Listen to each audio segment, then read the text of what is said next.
Allahu Allahu Allahu Allah Allahu Allahu Allahu Ta'ala.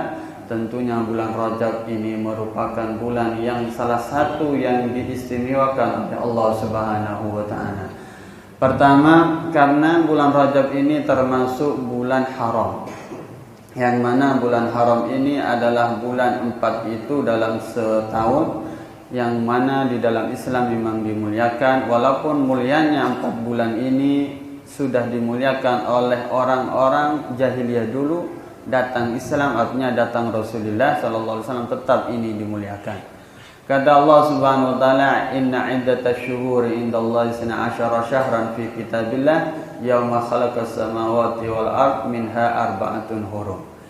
Sesungguhnya hitungan bulan dalam setahun ini menurut di kitabnya Allah Subhanahu wa taala, ketika Allah Subhanahu wa taala menciptakan langit dan bumi itu ada 12 bulan.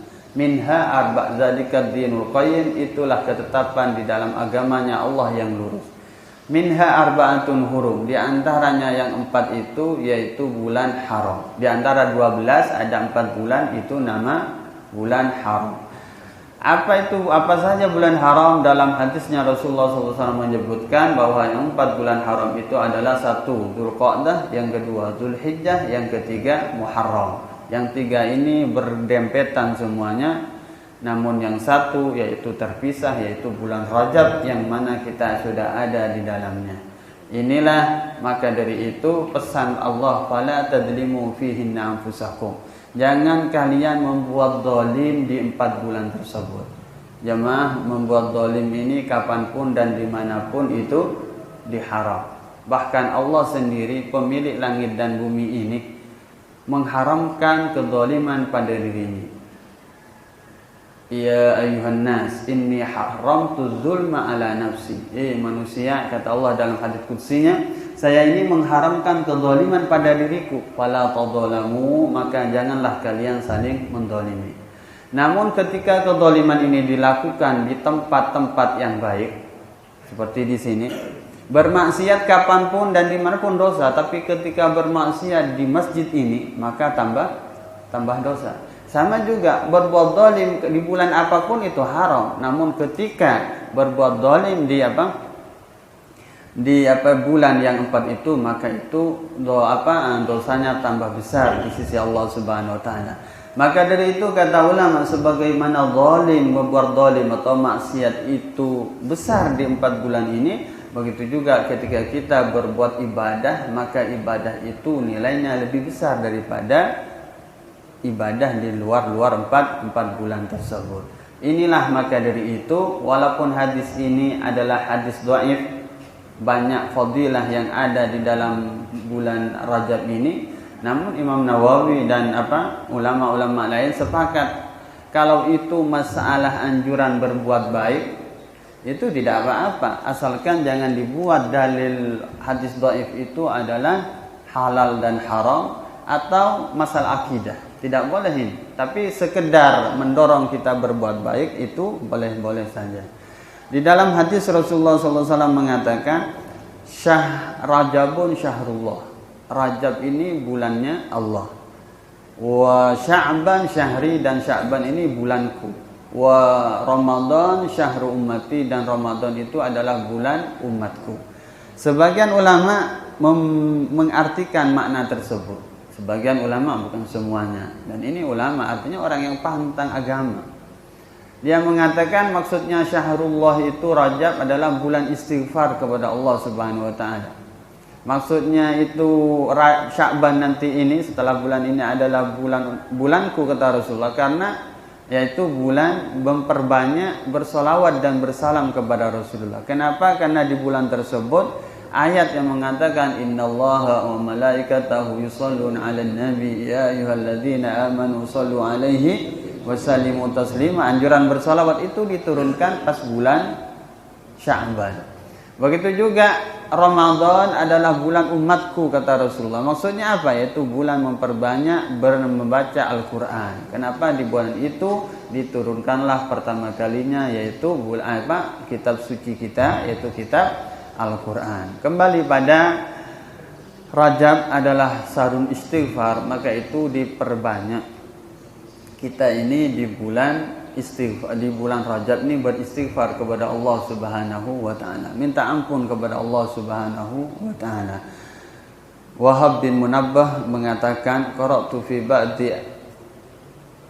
ba'di kutubin munazzal. Saya pernah baca sebagian di kitab yang diturunkan oleh Allah Subhanahu wa taala, anna man istaghfara fi Rajab masa'an wa sabahan. Siapa yang beristighfar kepada Allah di bulan Rajab siang dan sore dan pagi, Allahumma ighfirli warhamni wa tub alayya, Allahumma ighfirli warhamni wa tub alayya sab'ina marrah, lam tamsahun naru jildah. Siapa yang beristighfar di bulan Rajab sore 70 kali, pagi 70 kali dengan mengatakan Allahumma ighfirli warhamni wa tub alayya, sebagian nuskhah mengatakan Rabbi ighfirli warhamni wa tub alayya, 70 kali sore, pagi 70 kali, maka Allah Subhanahu wa taala mengharamkan jasadnya tersebut termakan oleh api neraka. Artinya apa jemaah yang dimuliakan oleh Allah Subhanahu wa taala? Istighfar kapan dan dimanapun pasti diterima oleh Allah Subhanahu wa taala. Namun ketika istighfarnya kita ini di bulan Rajab, maka diterimanya oleh Allah ini lebih banyak. Coba kita lihat di alam nyata saja, Allah Subhanahu wa taala memberikan musim buah itu tertentu di bulan tertentu, tidak ada di bulan lain atau jarang di bulan lain. Contoh sekarang, kalau kita bawa 10.000 ke pasar beli buah langsat, dapat berapa kilo? 3, ada yang 4 bahkan ya, 3 atau 4 kilo. Tapi 2 bulan lagi kita bawa uang 10.000 ke pasar dari langsat, kira-kira dapat mungkin setengah kilo atau 1 on, kan begitu kalau 10 kilo. Kenapa? Karena bukan musimnya. Memang begitulah harganya langsat sebenarnya. Kenapa sekarang murah? Karena memang musimnya. Lah ini Allah Subhanahu wa taala alam dunia begitukan. Nikmat zahir begitukan. Artinya ada tentu waktu-waktu tertentu ini banyak.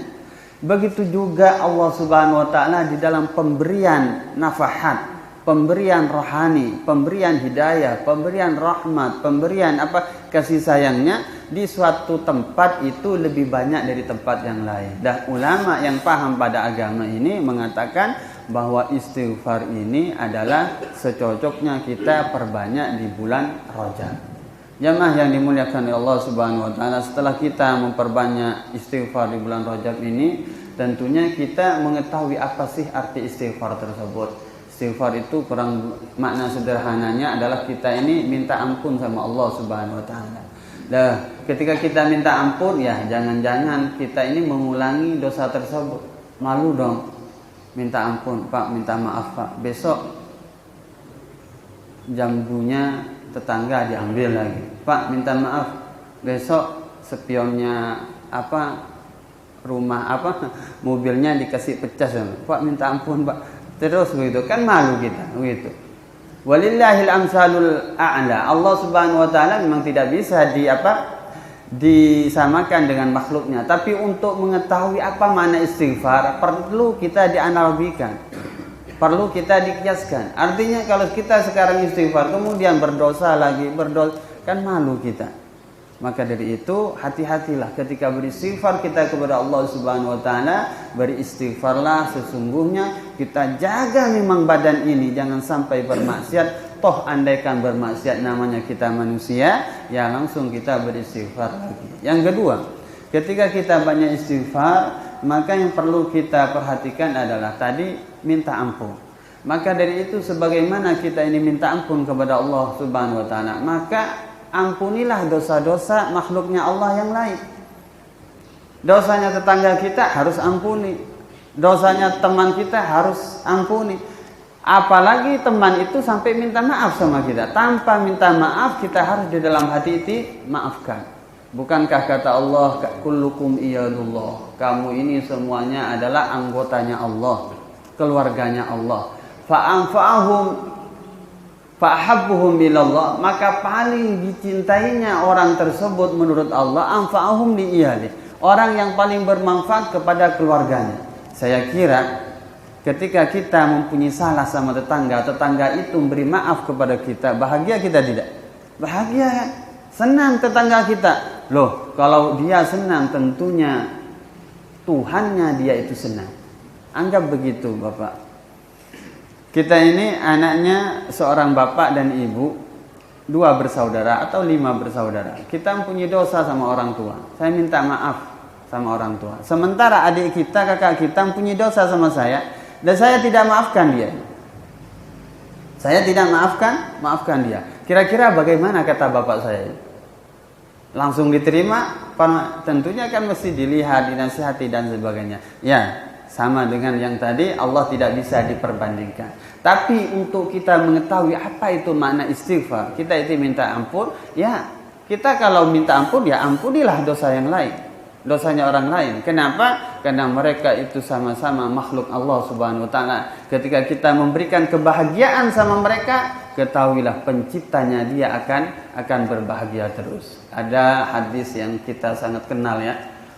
Kata Rasulullah dalam majlisnya, sayadkhulu alaikum rajulun min ahlil jannah. Akan masuk sebentar lagi di antara kalian ini orang yang penduduk surga. Kaget sahabat, siapa ini? Yang oleh Rasulullah ada penyaksian ahli surga. Ini bapak surga miliknya Rasulullah. Kata Rasulullah, nanti ini fulan masuk surga, pasti itu masuk surga. Fulan itu tidak masuk surga, pasti tidak masuk surga. Karena kunci surga ada di Rasulullah sallallahu alaihi wasallam. Loh, ini kaget para sahabat. Akhirnya dicari tahu siapa. Ternyata yang masuk biasa-biasa saja. Bukan orang yang begitu dekat sama Rasulullah, bukan orang yang begitu dimuliakan di masyarakat. Biasa-biasa saja.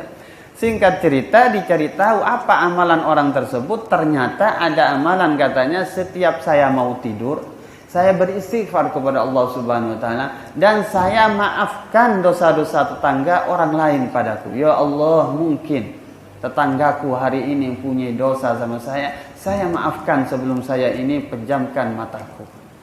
Begitulah orang tersebut, sehingganya diberi syahadah penyaksian oleh Rasulullah SAW min ahlil jannah, dia itu oleh ahli surga. Lah, inilah Bapak, fadilah dari istighfar ini.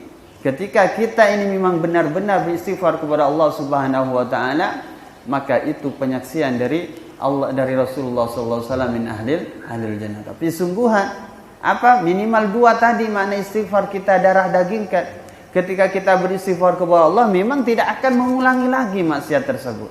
Yang kedua, ketika kita beristighfar kepada Allah Subhanahu wa taala, kita memang sudah berani dalam hati kita ini memaafkan kesalahan orang lain. Malah naik nanti derajat, kita bilang setiap pagi, kita bilang setiap bangun tidur, ya Allah, jika nanti di hari ini tetanggaku berbuat dosa samaku, maka saya sudah maafkan. Nah, ini naik derajat daripada yang tadi.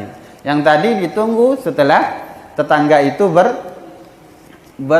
mempunyai dosa sama kita, kita maafkan. Tapi ini tidak, derajat yang kedua, bangun tidur langsung sudah nyatakan, ya Allah, siapapun makhlukmu di hari ini akan berbuat dosa sama saya, berghibah atau namimah atau gosip dan sebagainya, saya sudah maafkan. Ini adalah makna-makna istighfar yang perlu kita darah dagingkan, dan masih banyak makna-makna istighfar tersebut. Seseorang bisa mempunyai menggali makna istighfar tersebut tergantung bagaimana dia merasakan makna istighfar tersebut. Mudah-mudahan jamaah yang dimuliakan oleh Allah Subhanahu wa taala, di bulan Rajab ini kita banyak istighfar.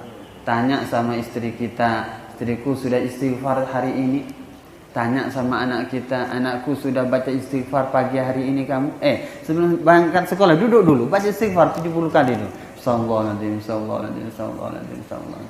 Istriku sebelum tidur baca istighfar dulu. Apa sih salahnya kita mengingat kamu? Kita kan setiap hari tidak lupa, nak, sudah sarapan, kan begitu. Sudah makan siang, sudah makan malam, kan begitu. Sudah mandi. Padahal kita yang diurus ini zahir saja. Ketika mati sudah selesai. Tapi masalah hati, ketika mati belum selesai urusannya. Maka dari itu Bapak, sebagai ketua keluarga di rumah dan ibu juga, marilah kita ingatkan dalam keluarga kita di bulan Sya'ban tersebut kita hidupkan. Kalau perlu kita nyarikan istighfar itu di rumah kita, seperti mana kita nyarikan bunyi televisi tersebut. Matikan dulu televisi. Ya, duduk bersama-sama. Habis maghrib sekarang. Astagfirullah, atau astagfirullah lil mu'minin wal mu'minat. Sembarang istighfar kita. Mana rumah kita ini bergumuruh dengan istighfar di bulan Rajab. Itulah yang ditunggu-tunggu tentunya oleh Nabi kita, bagaimana rumah kita ini hidup dengan istighfar. Berkenaan dengan masalah fadailur Rajab, keutamaan bulan Rajab yang sekarang ini kita berada di dalamnya, yang sebagaimana salah satu ayat dalam Al-Quran yang telah dibacakan tadi, inna iddatas syuhuri indallahi 12 syahran fi kitabillah yawma khalaqas samawati wal arda minha arba'atul hurum dzalika ad-dinul qayyim fala tazlimu fihinna anfusakum. Nah, jamaah sekalian, walaupun sebagian ulama termasuk muhaddis macam Ibnu Hajar Al-Asqalani menjelaskan bahwa sesungguhnya berbicara masalah keutamaan bulan Rajab, tidak ada hadis yang sahih yang cukup menjadi dasar kita. Tetapi kendati pun demikian, secara garis besar bahwa bulan Rajab ini mulia karena dia masuk Ashhurul Hurum, 4 bulan yang Allah muliakan. Di dalam Al-Quran tadi sesungguhnya bilangan bulan itu dalam putaran setahun sejak Allah ciptakan langit dan bumi adalah itu 12 min arba'atun hurum, 4 di antara bulan itu termasuk bulan hurum. Apa yang dimaksud dengan Ashhurul Hurum? Yang dimaksud di sini adalah bulan di mana Allah Subhanahu wa taala mengharamkan terjadinya al-qital. Allah larang, Allah cegah, Allah haramkan untuk melakukan peperangan di dalamnya. Dan itu berlaku bukan hanya bukan di agama kita, tetapi di zaman jahiliyah. Bahkan keterangan ini juga berlaku, atau syariat ini juga berlaku pada syariat Nabi Ibrahim dan Nabi Ismail alaihissalam. Jadi ketidakbolehannya, haramnya melakukan qital itu pada 4 bulan ini. Sudah disebutkan tadi 3 bulan berturut-turut, Dzulqa'dah, Dzulhijjah, Muharram, dan yang tersendiri ini adalah bulan Rajab. Itu enggak boleh, ya mas sekalian. Menandakan, ulama kita menandakan indalla ala syai'in fa innama yadullu ala hurmati hadzal syahr. Kalau misalnya ini adalah sebagai dalil dan bukti bagaimana kemuliaan bulan Rajab ini. Sudah dijelaskan tadi bahwa di antara yang patut untuk kita lakukan dalam bulan Rajab ini adalah memperbanyak kasratul istighfar, memperbanyak kita adalah istighfar kepada Allah. Jamaah sekalian, kaitannya apa? Boleh jadi ini adalah isyarat bahwa sebelum kita memasuki bulan suci Ramadan, adalah bulan yang sangat istimewa, kita terlebih dahulu melatih diri untuk banyak-banyak istighfar, memuhasabah diri, untuk mengevaluasi diri kita dengan suatu harapan, mudah-mudahan benar-benar sebelum kita memasuki bulan suci, hati kita ini sudah suci. Ya, semua anggota tubuh kita ini juga kita istighfarkan, dan taubat kita sudah diterima oleh Allah. Di bulan Rajab dan Sya'ban kita masuk dalam bulan suci Ramadan dalam keadaan tahir, dalam keadaan kita suci menyambut bulan suci Ramadan. Boleh jadi adalah isyarat. Dan jamaah sekalian, masalah istighfar ini luar biasa. Dalam hadis Nabi kita itu dikatakan bahwa man lazamal istighfar ja'alahu min kulli hammin faraja wa min kulli dhikin makhraja wa razaqahu Allahu min haitsu la yahtasib. Atau kama qala sallallahu alaihi wasallam, bahwa barang siapa yang melazimkan dirinya istighfar, senantiasa melakukan memohonkan ampun kepada Allah Subhanahu wa taala, maka niscaya Allah akan menjadikan segala kesulitannya itu kemudahan. Dan semua persoalannya, problematikanya ada jalan keluar. Bahkan Allah akan memberikan rezeki dari jalan yang tidak pernah ia duga dan sangka. Nah, ada satu kejadian yang luar biasa. Salah seorang murid, tatkala mulazamah dengan gurunya, datang orang menyatakan persoalannya. Satu datang, wahai ya imam, negeri kami ini tidak turun-turun hujan. tandus tanaman gak tumbuh. Maka apa jawabannya? Alaika yalzam bil istighfar, lazim al istighfar. Kamu harus senantiasa memohon ampun, istighfar kepada Allah. Ada juga yang mohon maaf sudah lama berkeluarga, gak punya keturunan, datang melapor, ini bagaimana? Perbanyak istighfar. Ada yang mengatakan kami ini sudah lama hidup miskin, bagaimana sedikit bisa Allah berikan kekayaan, harta sedikit. Perbanyak istighfar. Banyak persoalan, tetapi terapinya, solusinya disuruh banyak istighfar. Bingung murid ini. Kalau misalnya ada dokter yang praktek, lain-lain pengaduan pasien datang, terus satu saja resepnya, apa ini? Ya kan gitu. Ini lain-lain keluhannya, resepnya satu, perbanyak istighfar. Bingung muridnya ini. Sudah tak salah mungkin saya ini. Gitu. Akhirnya ditanya, ya Syekh, nasja yastakun bikulli syakawahum. Ini orang datang semua punya keluhan masing-masing. Kenapa? Terapinya, solusinya istighfar terus. Apa kata dia? Alam taqra qaulallahi tabaraka wa ta'ala fi surati Muhammad. Apakah kamu tidak membaca Al-Quran? Tepatnya pada surah Muhammad itu dikatakan apa? Faqultu astaghfiru rabbakum innahu kana ghaffara. Dan saya mengatakan, Nabi Nuh mengatakan, beristighfar kepada Tuhanmu, sesungguhnya Tuhanmu itu pengampun. Apa solusinya? Yursilis samaa alaikum midrara. Dengan perbanyak istighfar itu mudah bagi Allah Subhanahu wa taala menurunkan air hujan untuk kebutuhan kalian. Masya Allah. Berarti satu sudah solusi. Kemudian wa yumdidukum bi amwali wa banin. Allah perbanyak harta-harta kalian dan juga keturunan kalian. Yang tadinya memiskin, banyak istighfar bisa solusi. Yang tadinya enggak punya anak, insya Allah perbanyak istighfar bisa menjadi solusi. Itu dalam Al-Quran. Yursil samaakum bidarra umdidukum bi amwali wa banin wa yaj'al lakum jannati wa yaj'al lakum anhara. Subhanallah, bisa menumbuh suburkan tanaman-taman kalian dan kebun-kebun kalian. Jamaah sekalian sama dirahmati Allah. Ini apa? Istighfar. Jamaah sekalian sama dirahmati Allah.